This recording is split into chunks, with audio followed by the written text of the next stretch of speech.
Today we will start our topic sectors of Indian economy. It is our second chapter of economics, sectors of economic activities. First will be economic activities. Children, what are economic activities? Which give us something as our income. Means the task we do to gain something for our income. In our daily life, we see people engaged in various types of economic activities. Some are producing goods while others are producing services. Now, to understand what these activities are, we group them using some important criteria. These groups are also called sectors. Sectors of economy. So first is going to be primary sector. Primary is what? जो सबसे पहले आया, which gives the base to others. It includes all those economic activities that are associated directly with land and water. Say for example, farming, rearing of cattle, hunting, fishing and mining. These sectors are also called agriculture and related sectors. So these are primary sector activities which form the base, आधार देती हैं दूसरे sectors of economy को. Second is secondary sector. जैसा नाम second जैसा secondary sector. ये क्या include करता है? Those activities in which primary goods are used to produce some other commodity material, से मैनुअली और by machine. Example, using cotton fiber, the plant cotton fiber from the plant, we spin yarn and we weave cloth. This sector is also called as industrial sector. क्योंकि काम कहाँ हो रहा है? Manufacturing कहाँ हो रही है? Raw materials from primary sector are being taken and being given to secondary unit, that is industrial sector or the manufacturing sector. Next comes is the tertiary sector. It includes all those activities which link the producer and the consumer. Means जो हमें सामान primary से मिला वो कहाँ गया? Towards secondary. The goods prepared in secondary are maybe to be utilized by the primary sector or are to reach the consumers. तो क्या होगा? We need some services. So tertiary sector is that जो include करता है activities which link the producer and the consumer and help in the development of primary and secondary sectors. Say for example, transport or banking, insurance, warehouse, advertisements, communication, even the services of teachers, doctors and lawyers. These are called service sector activities. Economic activities, though they are grouped into three different categories, they are all mutually dependent. Means primary से आने वाले products secondary consume कर रहे हैं, उनको secondary तक पहुंचाने के लिए we need tertiary sector, and in this way opposite, the goods we get from secondary sector are being consumed by the primary sector, and who supplies it? The tertiary sector. Now comes the calculation of GDP. But in these three sectors, we have a very large number of goods and services that are being produced, and that too by a very large number of people. So it seems a difficult task to count the various goods and services and know the total production every time. To get around this problem, means to solve this difficulty, economists, they suggested the value of only final goods and services should be included. उसका reason क्या था कि जो value है final goods की already it gets included, it includes the value of all the intermediate goods that are used in making the final good. जैसे intermediate goods के तौर पे आप ले सकते हो for example say cotton. Cotton से बना टेक्सटाइल, तो टेक्सटाइल में कॉटन की कॉस्ट ऑलरेडी है, so cotton would be intermediate product and the textile, the cloth will be the final product. So once we say inclusion of the value of intermediate goods along with the value of final goods, will create the problem of double counting. दो बार हो गई ना counting इसकी. So what we'll do? We will count only the cost of the final product. The sum of the production in three sectors gives what is known as gross. Gross means total gross domestic product, that is GDP of the country. Now, growth of tertiary sector in India. Tertiary or service sector has grown a lot in last 2 decades in our country. It has emerged as the largest producing sector in India, replacing the primary sector. Now, replacing doesn't mean कि primary में काम करना बंद हो गया है, but now a shift of good percentage of people is there towards the tertiary sector. This could be a number of reasons for which it has been done. क्यों? Maybe you can say requirement of several basic services such as transport, bank, hospital, educational institutions, post and telegraph services, police stations, court, defense, lot many services we are in need of. तो development जो services का हुआ, जैसे transport, trade, storage and the like as a consequence of the development of agriculture and industry, ये requirement service sector की आई क्यों? As a result of the development that has been noticed, that has been seen in agriculture and industry as well. Children, demand जो होती है for many services like tourism या shopping और even private schools, professional trainings, ये कब आती है? With the rising income levels. जब ह्यूमन बीइंग के पास इतना इनकम है कि one can spend a lot, तो definitely once we have more income we will demand more things. So this shows our development also. New services that are based on information and communication technology, this is the basic requirement these days. अब क्या है? Share of sectors in employment.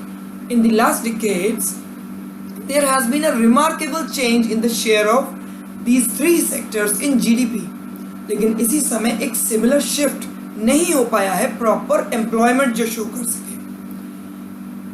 Primary sector में employment secondary और tertiary sector से ज़्यादा है और ज़्यादा लगातार बना हुआ है. Still we can say primary sector is the largest employer giving even we are continuing in this 2020.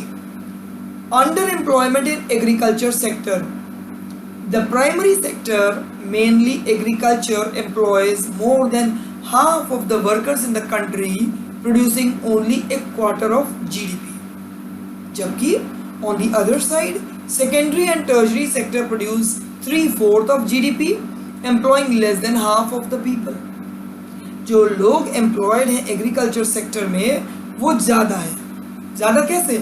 Even more than required. हम लोगों ने type of unemployment पढ़ा था कि if more than required individuals are employed, then what it is termed as? Disguised unemployment. So withdrawn of some people from this sector will not affect the production. मतलब अगर कुछ लोगों को निकाल भी दिया जाए प्राइमरी सेक्टर से तो उनके हटाए जाने से प्रोडक्शन पे, आउटपुट पे कोई फर्क नहीं पड़ने वाला. It shows that the worker in agriculture sector are underemployed. Means ज़्यादा लोग लगे हुए हैं बेटा, तो सैलरी उसके अकॉर्डिंगली कम हो जाएगी. और कम लोग काम कर रहे हैं तो they will get a better income. उन लोगों को प्राइमरी सेक्टर से निकाल करके कहीं और पे एम्प्लॉयमेंट दिया जा सके, ऐसा कोशिश कौन कर सकते हैं? Government. So there are certain measures to create more employment for these people. The government can spend money और on banks. Even banks can provide loans to construct wells for the poor farmers, to irrigate the land so that they could produce more crops, involving more members of their families. सरकार ये भी कर सकती है कि वो पैसा invest करे in transportation and storage of crops. This activity will provide productive employment not to just farmers but also others such as those in services like transport or trade. say if more students are there coming to our school, so transport is needed, classes are needed, furniture is needed. For this purpose we all will be getting employment. For transportation, separate individuals. For making furniture, separate carpenters will be there. So this is what it will increase the employment. Local bank can give farmers credit at a reasonable rate of interest. Similarly, industries and services can be promoted and located in semi-rural areas to provide employment to large number of people. अगर ये steps लिए जाएं और इसके साथ साथ एक और काम किया जाए, education be provided to more children and better health facilities be provided, then it will create a large number of jobs in education and health sector as well. अगर tourism को improve किया जाए as a sector, every year we can give additional employment to more than 30 lakh people. Okay, let us recall once again what we did till now. We have talked about the first division, that is primary, secondary and tertiary. What was primary? Let us recall fast. The goods produced by exploiting the resources that are natural in nature. This is termed as primary activity. For example, agriculture, dairy, fishing, forestry, etc. This is also termed as agricultural and related sector. Secondary, it covers activities which work on natural products and the things are changed into other forms. Example, cotton fiber from plants, we spin yarn and weave cloth. This sector gradually becomes associated with different kinds of industries. इसलिए हम इसको क्या बोलते हैं? Industrial sector. Tertiary में हमने क्या पढ़ा बेटा? Activities by themselves do not produce anything, no good, but they are an aid for the support for the production of process. Example, goods are produced in primary, secondary would need to be transported by trucks or trains, then sold into the wholesale or the retail shop. ये activities क्या करती हैं? Generate करती हैं services rather than goods. जब ये services generate करती हैं इसे हम बुला देते हैं service sector. Once we add all the three sectors output, it terms as GDP, that is gross domestic product, primary, secondary and tertiary sector altogether. It shows how big our economy is. Next we talked about value of goods and services in three sectors are calculated and then added. क्यों? Because we want to get rid of the products cost added in between, that is intermediate goods in producing final and services. The value of final goods already includes the value of all intermediate goods that are used in making the final goods. Next we talked about importance of tertiary sector. क्या होता है? किसी भी देश में बहुत सी services required होती हैं, hospital, educational institutions, telegraph services, police stations etcetera. Development अगर एग्रीकल्चर का हो रहा है, इंडस्ट्री का हो रहा है, तो definitely it would lead to the development of services like transport and storage. फिर क्या होगा? Due to the demand in income levels rise होगा डिमांड किसकी? सर्विसेज की भी. न्यू सर्विसेज जो बेस्ड होंगी इंफॉर्मेशन और टेक्नोलॉजी पे, communication पे have become very important and essential nowadays. Now, this has created underemployment or say disguised unemployment also. When more people are working than needed, it is the situation called of underemployment. Rural areas में इसको हम बुला देते हैं बेटा disguised unemployment. जो family members सारे मिलके सेम फील्ड पे काम करने लग जाएं बिकॉज उनके पास और कोई काम नहीं है. अगर उनको हम रिमूव भी कर देते हैं from agriculture sector and provide them work somewhere else, then agriculture production will not be affected. There are thousands of people in urban areas, so called casual workers in the service sector, जो काम की तलाश में हर दिन घूमते हैं. Many of them even don't find work every day. उनमें से मेनली कौन है? रिक्शा पुलर्स, कार्ट पुशर्स और the street sellers. Now next is government policies. अब गवर्नमेंट जो पॉलिसीज़ अडॉप्ट कर रही है एम्प्लॉयमेंट प्रमोट करने के लिए, जैसे बैंक प्रोवाइड करता है loan to construct the wells, to irrigate the lands. Dams का कंस्ट्रक्शन होता है, this also provides employment opportunities, और इरिगेशन फैसिलिटीज़ प्रोवाइड करते हैं। बेटर रूरल रोड्स का डेवलपमेंट कर दिया जाता है, मनरेगा के तहत बहुत सारे काम करवाए जाते हैं वर्कर्स से। रूरल रोड्स को जब बेटर करते हैं, ट्रांसपोर्टेशन फैसिलिटीज़ बढ़ जाती हैं। क्रेडिट लोन्स क्रेडिट्स प्रोवाइड किए जाते हैं by the banks in the rural areas. They also provide seeds, fertilizers, agricultural equipments, pump sets also can be bought by the workers. Government can promote and locate industries in semi-rural areas to generate employment. अलग अलग तरीके की mills भी setup की जा सकती हैं, जैसे दाल की मिल या cold storage, Honey collection centres, processing of vegetables etcetera. Now these are all the steps being taken by the government to provide employment to the people else than in agriculture. More schools will lead to employment to teachers, builders, peons, etc. The other staff as well.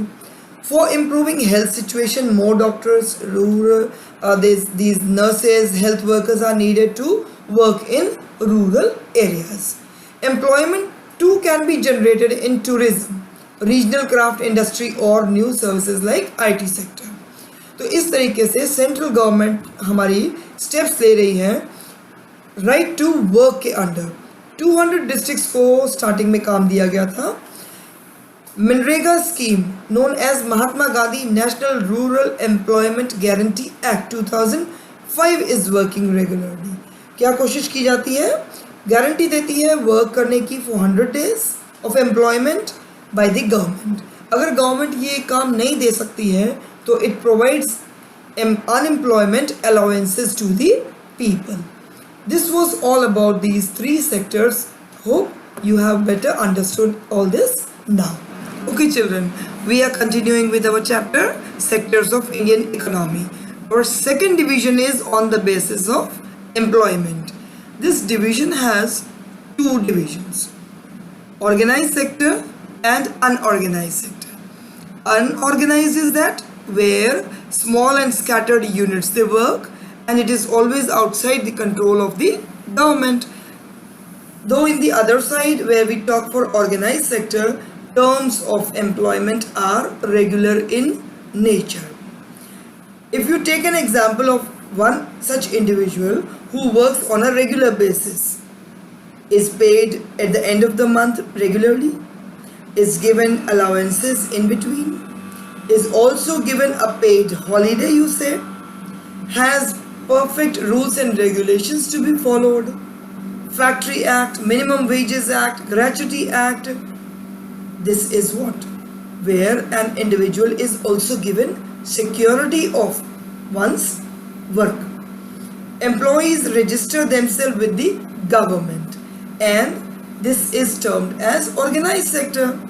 Though on the other side, where an individual works without following any rules and regulations from the government side, where the jobs are very low paid and often not even regular. No provision for overtime is also provided to them. Means even if they are asked to work, they are not paid at all. If they are sick and they are forced to take leave, even then they are not given any sort of payment. If they work more, they cannot ask for any extra payment because their employment is not secure over there. Though on the other side where we are talking for organized sector, they have fixed working hours over there. They are paid more if they work for overtime. They get other benefits also, like payment during holidays, funds. In unorganized sector, lot of them are employed on their own doing smaller jobs. So on the whole, we find that all those who get work in an organized sector, they live a better living. They get medical benefits, safe drinking water, and a good environment to work in.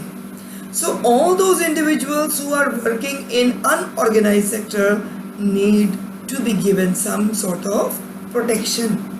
Our government has taken certain steps in rural areas, in urban areas, even for SCs and STs, actually who are the ones who work in unorganized sector, and they face number of problems.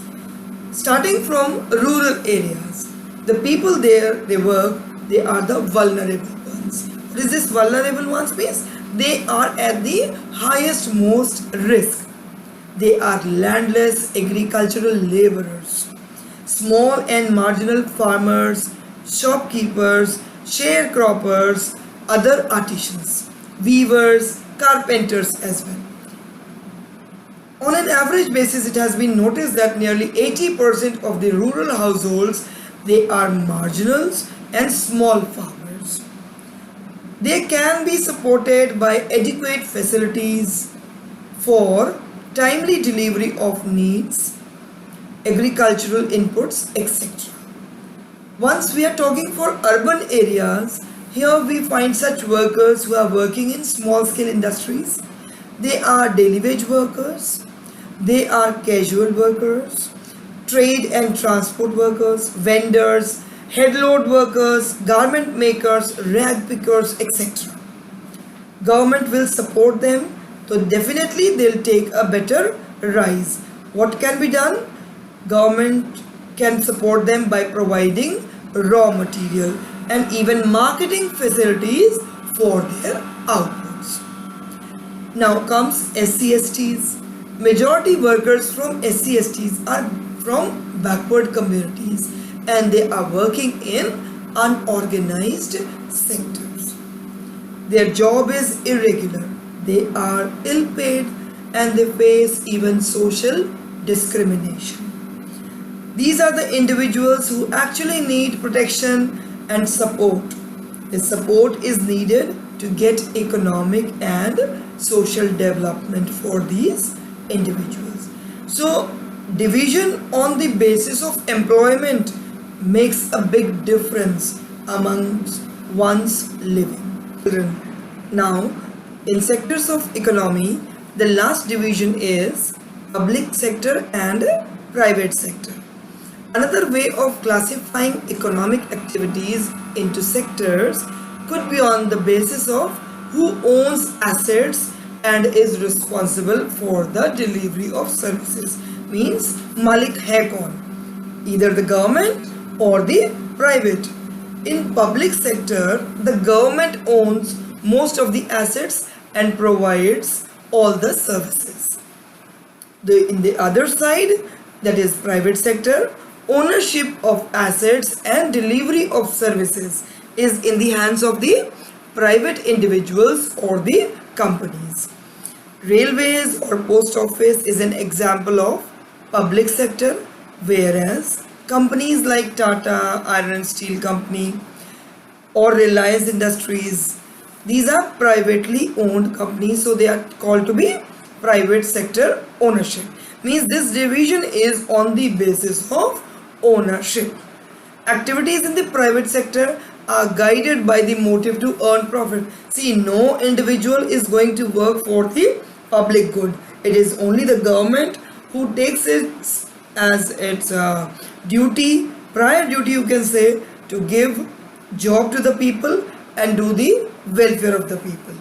To get such services, we have to pay money to these individuals and companies, that is in the private sector. The purpose of public sector is not just to earn profit. Government raises money through taxes and other ways to meet expenses on the services rendered by it. इसका मतलब ये नहीं है कि सरकार ने कुछ हमसे बेनिफिट लेना ही नहीं है.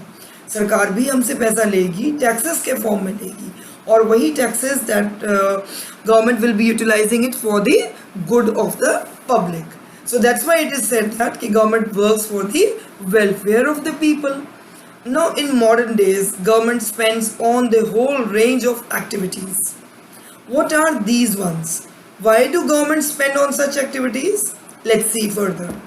There are several things needed by the society as a whole, but which private sector will not provide at a reasonable cost. Why? Because some of these need spending large sum of money, which is beyond the capacity of any private sector owner. Means no private individual will be spending lot of money, or you can say money on thousands of people who use these facility. Even if they do provide these things, they would charge a higher rate for their uses. Say for example, construction of roads, whose task it is taken as? Private owners. For welfare? No, never they'll do like. It will be done only and only by the government.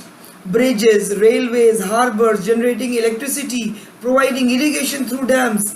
So the government has already undertaken such heavy spending works and ensures that these facilities are available to everyone.